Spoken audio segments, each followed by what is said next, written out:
Hello everyone, हमारा आज का टॉपिक अगेन डेटर से रिलेटेड है, जहां हम लोग डिस्कशन करेंगे about bad debt and provision for bad and doubtful debt. अब देखो, लास्ट क्लास में हमने ये तो डिस्कशन कर लिया था कि क्रेडिट सेल होती है तो कैसे एंट्री होती है, जब आपको डेटर से पैसा मिलता है तो कैसे एंट्री होती है, एंड किस तरीके से आप बैड डेट को ट्रांसफर करते हो। अब एक नया टॉपिक समझो, provision for bad and doubtful date. ये क्या होता है? अगर मान लो आपने इस साल 40,000 का सेल किया है उधार पे।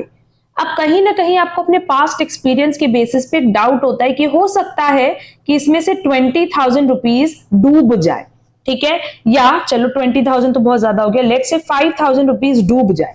तो आप क्या करते हो कि जो आपकी एक्सपेक्टेशन होती है ऑन योर पास्ट एक्सपीरियंस, उसके बेसिस पे आप क्या करते हो, प्रोविजनिंग करते हो। और उस प्रोविजनिंग में, क्योंकि देखो एज पर कंजर्वेटिज्म कॉन्सेप्ट यही बोला गया है ना कि अगर आपको लगता है कि आपका फ्यूचर में कोई लॉस होने वाला है तो उस लॉस के लिए आप आज से ही क्रिएशन करते हो, और वो क्रिएशन किस फॉर्म में होता है? In the form of provision. तो जब हमें लग रहा है कि ये 5,000 रुपीज अगले साल डूब सकता है, तो हम क्या करेंगे, इस साल उसके लिए प्रोविजन बना देंगे। अब कोई जरूरी नहीं है कि अगले साल 5,000 डूबे, हो सकता है कि डेटर हमें पूरा 40,000 रुपए दे दे, बट कई बार क्या होता है कि हो सकता है कि 5,000 की जगह 10,000 रुपए ना दे और पूरा हमारा 10,000 डूब जाए, ठीक है। तो अब इस केस में देखो, हमने लास्ट क्लास में एंट्री भी बताई थी कि यहां हम एक एडिशन कर रहे हैं कि लेट से जो हमारा provision for bad and doubtful date है, वो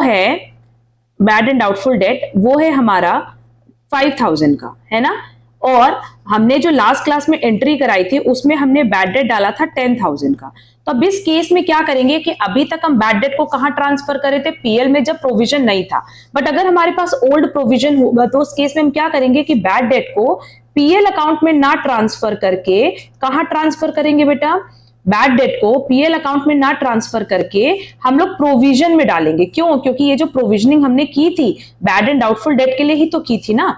तो 10,000 का जो हमारा पैसा डूबा है, 10,000 जो बैड डेट हुआ है, उसमें से 5,000 का तो प्रोविजन हमने पिछले साल बनाया ही था, और बाकी जो हमारा 5,000 है वो हमारा एक्चुअल लॉस है, जो कि हम अपने पीएल अकाउंट में दिखाएंगे। क्लियर? ये ओवरऑल हमारा कॉन्सेप्ट था related to old provision for bad and doubtful debt. अब नेक्स्ट क्लास में हम लोग अगेन डिस्कशन करेंगे कि अगर हमारे पास क्वेश्चन में bad debt, old provision and साथ ही साथ न्यू प्रोविजन क्रिएट करने दिया हो तो किस तरीके से आप बुक्स में ट्रीटमेंट करोगे, ठीक है। अगर आज का क्लास यूजफुल लगे तो प्लीज वीडियो को लाइक, कमेंट, शेयर जरूर करना, एंड चैनल पे नए हो तो चैनल सब्सक्राइब जरूर कर देना। Thank you so much.